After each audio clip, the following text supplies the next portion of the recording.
Cho Jung-woo adalah seorang dokter spesialis bedah plastik berhati dingin. Karena kemampuannya di bidang bedah plastik, Cho Jung-woo mendapatkan kepercayaan untuk mengoperasi seorang artis yang ingin memperbaiki bentuk tubuhnya.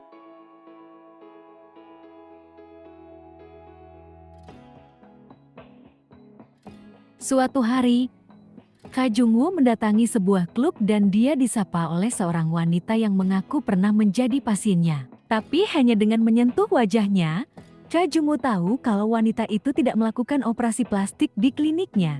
Karena itu dengan dingin, Cho Jung-woo meninggalkan wanita bernama Park Mi-sun. Di tempat yang sama, Lee Min-hyung yang merupakan seorang polisi yang sedang melakukan penyamaran untuk menangkap seorang penipu, mengabaikan Han Woo-jin yang menyapanya, karena targetnya sudah meninggalkan tempat itu. Setelah melakukan pengejaran, penipu bernama Park Mi-sun itu akhirnya berhasil ditangkap dan dibawa ke kantor polisi karena telah melakukan berbagai macam penipuan dengan jalan mengubah bentuk wajahnya.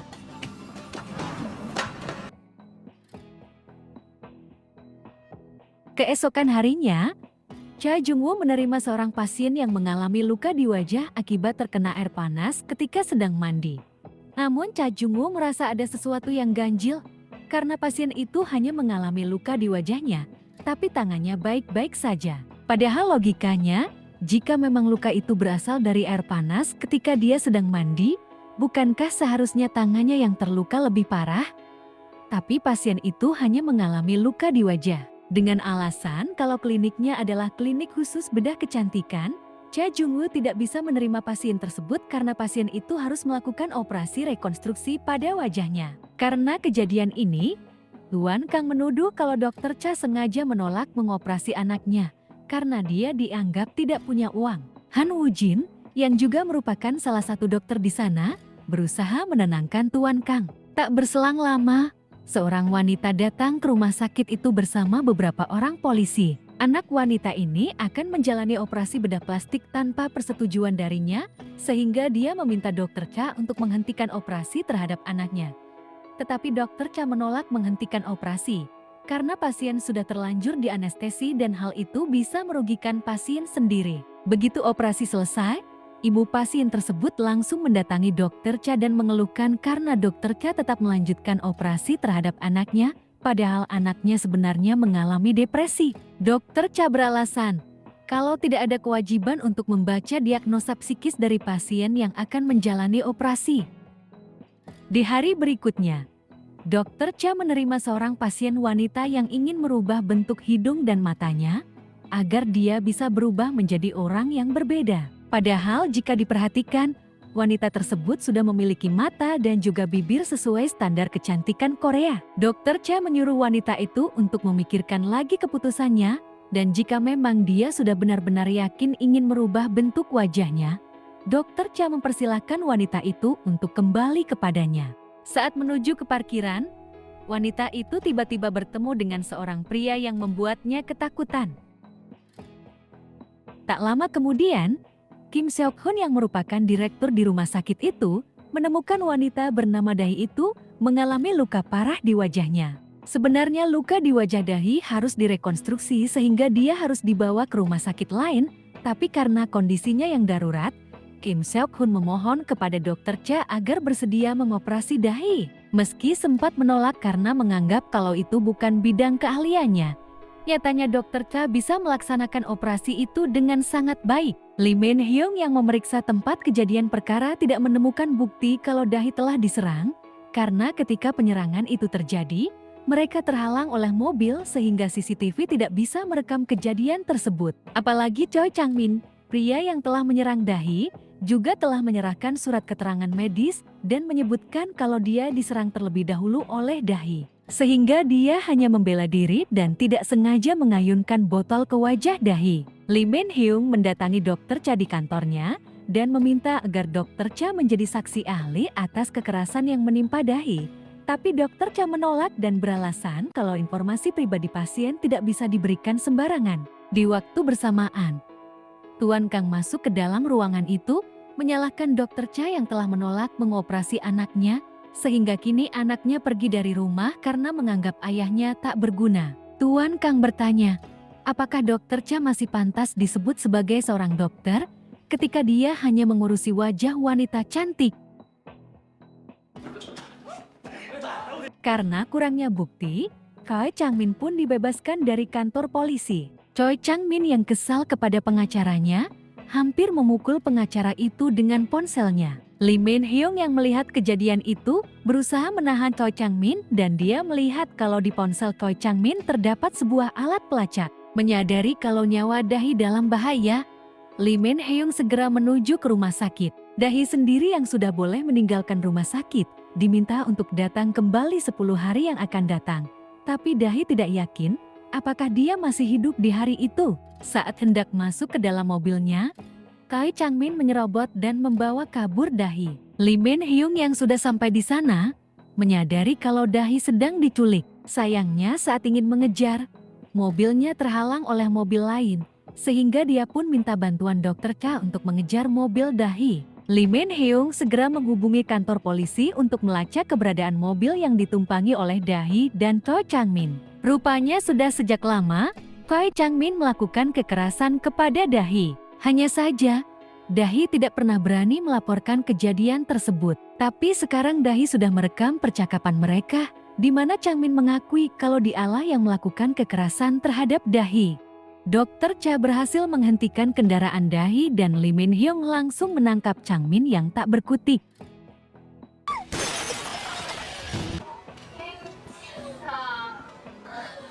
Saat melihat Dahi yang terluka, Dr. Cha mengingat kejadian beberapa tahun yang lalu, ketika seorang wanita terlihat tergeletak dengan tubuh bersimbah darah. Tanpa berbicara apapun, Dr. Cha langsung meninggalkan tempat itu, setelah polisi datang mengamankan Choi Chang-min dan membawa Dahi ke rumah sakit. Polisi berhasil menemukan alat penyadap yang dipasang di mobil Dahi. Dr. Cha kembali mengingat kejadian beberapa waktu yang lalu ketika dia sedang melakukan fitting baju untuk pesta pernikahannya dengan Yoon Hae-jin. Tiba-tiba terjadi sebuah kecelakaan sehingga dia harus menolong pasien itu dan membawanya ke rumah sakit. Pasien itu berhasil diselamatkan, namun dia mendapatkan telepon dari Hae-jin yang sepertinya dalam kondisi yang buruk. Karena buru-buru ingin melihat kondisi kekasihnya, Dr. Cha yang tidak hati-hati akhirnya mengalami kecelakaan di jalan raya. Keesokan harinya, Dr. Cha mengirim laporan medis tentang Dahi ke kantor polisi.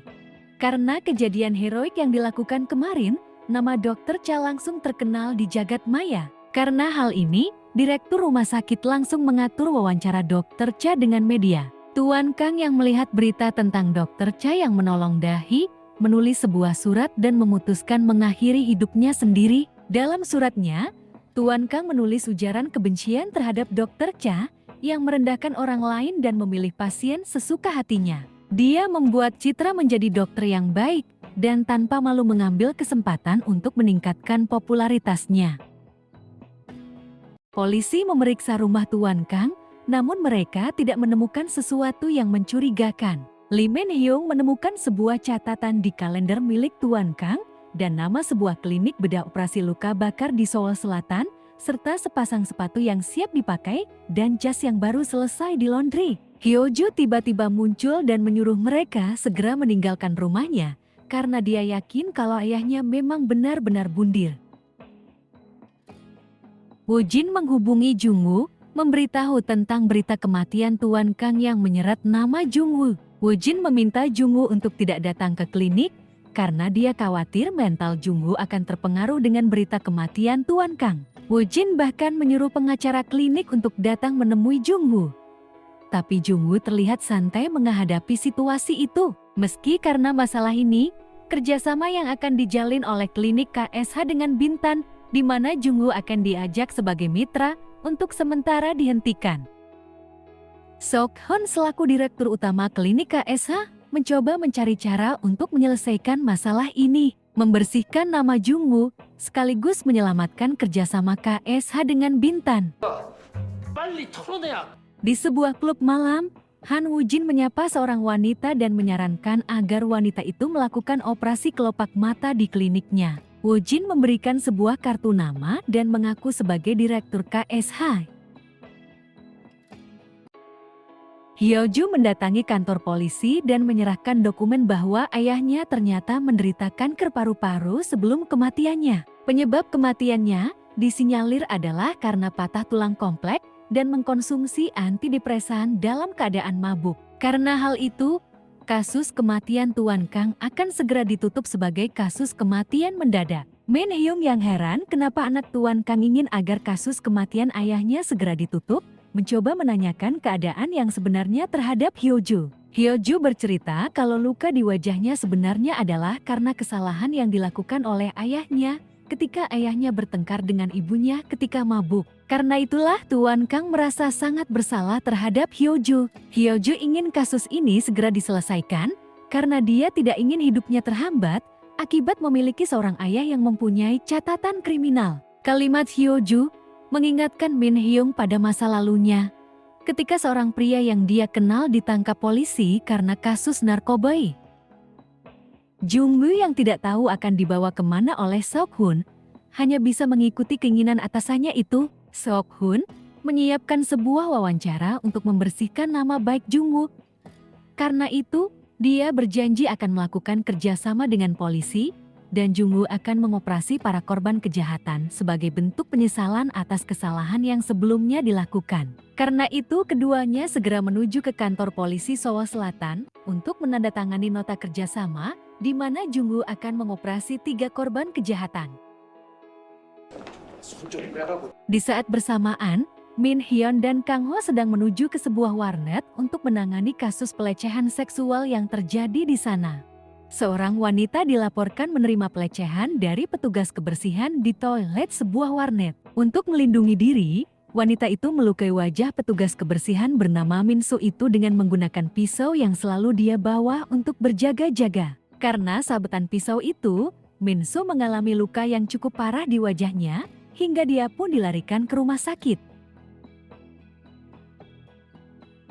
Woo Jin yang baru tahu kalau kerjasama Jungwoo dengan Bintan dibatalkan dan sekarang menjalin kerjasama dengan polisi untuk mengoperasi para korban kejahatan, mendatangi Jungwoo untuk mengetahui kebenaran berita ini. Dia tidak percaya kalau Jungwoo akan bisa menghibur dan bersimpati kepada para korban, mengingat selama ini Jungwoo sudah membuang semua perasaannya itu. Woo Jin menganggap kalau hal itu pasti akan seperti bom waktu yang akan segera meledak. Pasien korban kejahatan kedua Jungwoo adalah Min Soo. Menurut Jungwoo, dia hanya perlu menjahit bekas luka di wajah Min Soo dan tidak perlu melakukan operasi. Tapi Min Soo tidak mau kalau wajahnya hanya dijahit, karena itu pasti akan meninggalkan bekas luka. Kang Ho mencoba menenangkan Min Soo agar Jungwoo bisa mengobati lukanya. Wanita korban pelecehan tadi dibawa ke kantor polisi untuk dimintai keterangan. Ketika kekasihnya datang menjemputnya, Lee Min Hyung melihat noda darah di sepatu pria itu. Dia pun meminta sepatu itu untuk dijadikan barang bukti.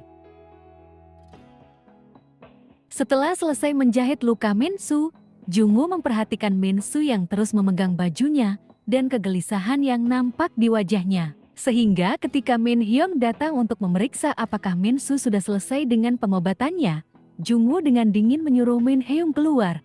Karena sebagai dokter, dialah yang bertanggung jawab terhadap pasiennya. Di luar dugaan, Jungwoo bertanya kapan Min Soo ingin dioperasi. Operasi kali ini bukan untuk wajah Min Soo yang terluka, melainkan untuk melepaskan implan yang terpasang di dada Min Soo yang sekarang mengalami peradangan. Rupanya 3 minggu yang lalu, Min Soo baru saja memasang implan dan menerima terapi hormon karena dia adalah seorang transgender. Min Hyung merasa aneh.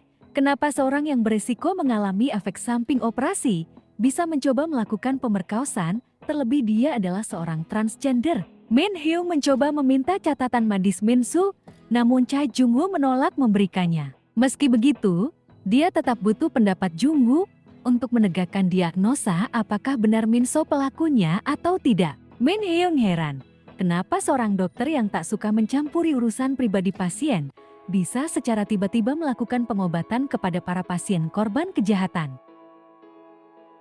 Min Soo membaca berita tentang beberapa kabar yang menyebutkan kalau dia sering berkeliaran di kamar mandi wanita. Seseorang berpendapat kalau dia pantas dikebiri. Min-so yakin kalau orang-orang di luar sana pasti tidak akan mempercayainya walau dia bukan pelakunya. Kang Ho datang ke klinik itu, menjemput Min-so untuk dibawa ke kantor polisi. Namun Jung-woo menghentikannya. Min Hyung yang baru keluar dari ruang analisa bekas darah di sepatu Donggun menemukan sesuatu dan dia pun bergegas menuju ke rumah Donggun.